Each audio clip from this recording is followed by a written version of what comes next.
بسم اللہ الرحمن الرحیم۔ ہم لوگ امت مسلمہ کی دعوتی، علمی، فکری اور تہذیبی تاریخ میں آتے آتے اب ہم تہذیبی عروج کے پیریڈ کی اسٹڈی کر رہے تھے، جو 133 to 656 ہجری کا پیریڈ ہے، اور آج ہمارا ٹاپک علمی اور فکری تاریخ ہے، یعنی ایک ہسٹری آف تھاٹس، یعنی کیا کیا علوم مسلمانوں نے سیکھے ہیں اور اس میں پھر فکری تاریخ میں کیا کیا آئیڈیاز پیدا ہوئے ہیں۔ تو یہ ایک علمی ڈسکشن ہے بیسیکلی۔ تو اس میں آپ یہ دیکھیے، ایک بار بیک گراؤنڈ آپ یہ دیکھ لیجئے کہ پچھلے لیکچرز میں آپ نے دیکھا تھا کہ جو مسلمانوں کی رسول اللہ صلی اللہ علیہ وسلم کے بعد پھر خلافت بنو عباس آ گئی تھی، اور اس پیریڈ میں پہلا تو ابتدائی دور تھا اور پھر عروج کا پیریڈ جو 246 ہجری تک رہا ہے، لیکن پھر انہی کی ایک پولیٹیکل زوال کا سلسلہ شروع ہوا اور پھر بہت ساری حکومتیں الگ الگ بن گئیں اور ہر ایک میں وہاں پہ بھی ڈیولپمنٹ رہی اور چلتا رہا سلسلہ، لیکن اس کے بعد پھر ایک ہمارے عروج کا بالکل خاتمہ بھی ہوا 656 ہجری میں، جو 1258 عیسوی کیلنڈر میں، اور یہ الگ الگ سلطنتیں آپ پڑھ چکے ہیں کہ اسپین میں الگ بن گئی، افریقہ میں الگ بن گئی، اور پھر مشرق وسطیٰ میں اسپیشلی آپ دیکھ لیجئے تو یمن، مصر، شام، عراق، ترکی، ایران، یہ بھی الگ الگ ہو گئے تھے، اور مشرقی ممالک میں خراسان کیا ہے؟ تاجکستان، ازبکستان، ترکمانستان، افغانستان، ان سب کو اکٹھا کر لیں تو اس کو خراسان کہتے تھے، یہ آ گیا، اور پھر سندھ، پنجاب، اور پھر انڈیا۔ اس زمانے میں انڈیا یہ پورا ایریا ہی تھا کہ جو آج کل کا انڈیا ہے اور پاکستان ہے، اس کو آپ اکٹھا کر لیں تو اس زمانے میں اس پورے کو ہند کہا جاتا تھا عربی میں، تو یہ انڈیا تھا۔ تو یہ آپ کو وہ بیک گراؤنڈ بس ایک ذہن میں رہے تو پھر آئیڈیا یہ ہوگا کہ یہ اپنے علمی اعتبار سے کیا کیا آئیڈیاز پیدا ہوئے اور اس میں پھر کیا کیا ڈیولپمنٹ ہوئی ہے علمی اعتبار سے۔ یہ بھی بیک گراؤنڈ میں ہم لوگ آج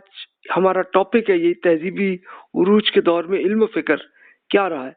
تو اس میں ہم سٹارٹ کریں گے کاغذ کا انقلاب، پھر سماجی اور علمی انقلاب ہم دیکھیں گے، اور پھر عربی زبان اور علوم القرآن، حدیث، فقہ اور دیگر علوم کی پوری ہم سٹڈیز، یہ ہمارا ٹاپک ہے، یعنی یہ آج کل کا لیکچر ہے، اور پھر اگلے لیکچرز بھی اسی موضوع پہ ہی چلے گی ہماری بات۔ جہاں تک سیاسی اور مذہبی فرقے اور سیاسی تحریکیں پیدا ہوئی اور اس کا کیا پوائنٹ آف ویو ان کے کیا رہا ہے، تو یہ پھر کچھ عرصے بعد جو اگلے لیکچرز ہوں گے وہ ہماری ہوگی ڈسکشن، اور پھر مختلف فرقے اور مذہبی تحریکیں کیسے چلیں اور ان کا پوائنٹ آف ویو کیسے رہا اور پولیٹیکل کیا کیا رزلٹ رہے ہیں، یہ بھی انشاءاللہ اگلے لیکچرز ہمارے چلیں گے۔ آج کا ہمارا ٹاپک ہے تہذیبی عروج کے دور میں علم و فکر، اور ہم لوگ تہذیبی عروج کی ڈیٹیل میں آپ یہ دیکھ لیجئے تو یہ ٹاپکس ہیں جو یہ آج کل کا لیکچر اور اگلے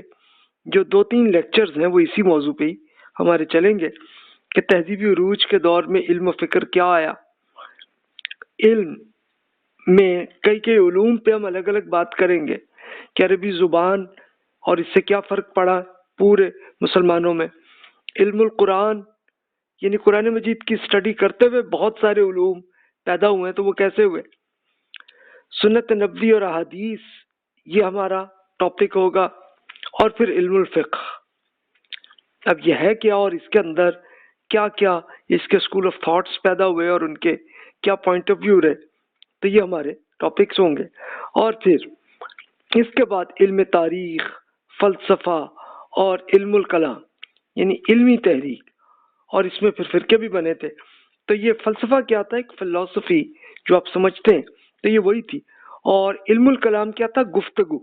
یعنی اس سے آپس میں جس آئیڈیاز پہ وہ آتے تھے اور بحثیں کرتے تھے، تو یہ اصل میں وہ ہماری سٹڈی ہوگی۔ پھر تصوف اور روحانیت میں کیا ہوا، اس کی ہم اسٹڈی کریں گے، اور پھر اس کے بعد ہم یہ دیکھیں گے کہ نیچرل سائنسز جس میں mathematics, astronomy, cosmology, geography, medicine, biology, chemistry, physics, اس میں مسلمانوں میں کیا کیا انہوں نے کنٹریبیوشن کیا کی، یعنی انہوں نے پہلے سیکھا کیسے اور اس کا کیا کیا. اور پھر ہم سوشل سائنسز میں ہم political sciences, psychology, sociology, economics, ان سب کی ہم اسٹڈی کریں گے کہ مسلمانوں میں انہوں نے یہ کہاں سیکھا، کیسے سیکھا، اور اس میں پھر کیا کیا کیا انہوں نے اس کو اپلائی کیا کیا، اور اس سے کیا کیا بینیفٹس مسلمانوں کو ملے. یہ ہماری ہسٹری کا حصہ ہوگا. اور پھر ہم یہ بھی دیکھیں گے کہ پراسرار علوم، یعنی جس کو ہم مسٹیریس آرٹس، یعنی جیسے جادو ٹونا اور اس طرح کا، تو یہ کیسے ڈیولپ ہو گیا. تو جناب ابھی تک ہماری جو بات چلی ہے یہ جسٹ ہم آج کل کا یہ لیکچر اور پھر اگلے لیکچرز کا پورے ٹاپکس ہیں یہ کہ جس کی ہم اسٹڈی کرنے لگے. تو اب آگے چلنے سے پہلے، ڈیٹیل سے پہلے، ایک بار بیک گراؤنڈ آپ میمورائز کر لیں کہ یہ 1000 BC یعنی عیسوی کیلنڈر سے اب دیکھ لیجئے تو مائنس میں کر لیں، نہیں آج سے تقریباً 3000 سال پہلے سے لے کے 750 CE تک کا یہ پیریڈ تھا جس کو ہم بیک گراؤنڈ کہیں گے، جس میں اب ظاہر ہے کہ رسول اللہ صلی اللہ علیہ وسلم کی نبوت تو عربوں میں ہوئی تھی نا، تو ان میں کیا علم تھا. تو یہ میں پچھلے لیکچرز جب ہم نے عربوں کی ہسٹری میں پڑھا تھا تو اس میں آپ کو یاد ہوگا کہ ان کا ایک فلسفہ تھا، ایک آئیڈیا آتا تھا اللہ تعالیٰ کے بارے میں. پھر شاعری ان کے یہاں بڑی یہ کامن تھی، اور اس میں بہت بڑا عروج جو ہے ان کے ہاں یہ رسول اللہ صلی اللہ علیہ وسلم سے پہلے ہی، آپ کی پیدائش سے پہلے ہی یہ ایک بڑی شاعری عربی میں بہت چلتی تھی. اور خطابت یعنی لیکچرز ان کے اسکالرز کیا کرتے تھے اور ڈسکشنز کیا کرتے تھے، اور اس کا قرآن مجید میں بھی آپ کو ذکر ملتا ہے. تو جس میں کس طرح کے جو بھی ان کے لاجیکل اور اہل علم جو لوگ تھے، جیسے لقمان رحمۃ اللہ علیہ، ان کا لیکچر ہے، اس کا تو خود قرآن پاک میں ذکر ہوا. تو یہ ڈسکشن چلتی تھی. اور پھر ان کے ساتھ ساتھ پراسرار علوم اور توہم پرستی، جس میں یہ جادو ٹونا اور اس نوعیت کی چیزیں بھی ہوتی تھی. تب جا کے رسول اللہ صلی اللہ علیہ وسلم کی بعثت ہوئی جو 610 عیسوی کیلنڈر سے آئی ہے. قرآن اور سنت، اور پھر آپ کا جو دین ہے یہ پوری دنیا کے ایریے میں، خاص طور پر آپ کا یہ تاجکستان سے لے کے اور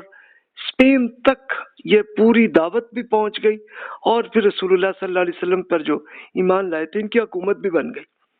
تو یہ -13 میں اس لیے کر رہا ہوں ہجری کیلنڈر میں،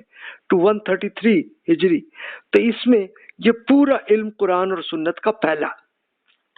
تو یہ ہمارا ٹاپک ہے. اور اس سے پہلے یہ تھا کہ بنی اسرائیل کا علم و فکر بہت ڈیولپ ہو چکا تھا، کیونکہ اس میں مسلسل انبیاء کرام علیہ السلام آتے رہتے، جس میں اللہ تعالیٰ کی کتاب تورات آئی تھی، وہ آج بھی موجود ہے، بائبل کی جو 5ویں بک ہے، استثنا جسے کہتے ہیں. اور پھر ان کے ساتھ ایک فقہ کیا ہوتا تھا کہ انسان جو دینی احکامات پہ امپلیمنٹ جب کرتے ہیں تو اس میں جو کوشچنز آتے ہیں تو وہ ایک علم ایک بنتا ہے فقہ جو ہے، یعنی اس میں جب غور و فکر کرتے ہیں. مثال کے طور پر دین میں جیسے یہ حکم ہوا کہ بھی اللہ تعالیٰ کی راہ میں آپ، اللہ تعالیٰ آپ کو جو رزق دے رہا ہے تو اس میں سے خود آپ اللہ تعالیٰ کے حضور خرچ کریں اور وہ غریبوں کی خدمت میں کریں. تو اب یہ آپ کے ذہن میں سوال آئے گا نا کہ جناب میرا یہ اللہ تعالیٰ نے اتنا کچھ مجھے عنایت کیا ہے تو اس میں سے کتنا میں خرچ کروں اللہ تعالیٰ کے حضور میں لوگوں کی خدمت کے لیے. تو یہ ایک سوال ہوگا نا. تو یہ فقہ.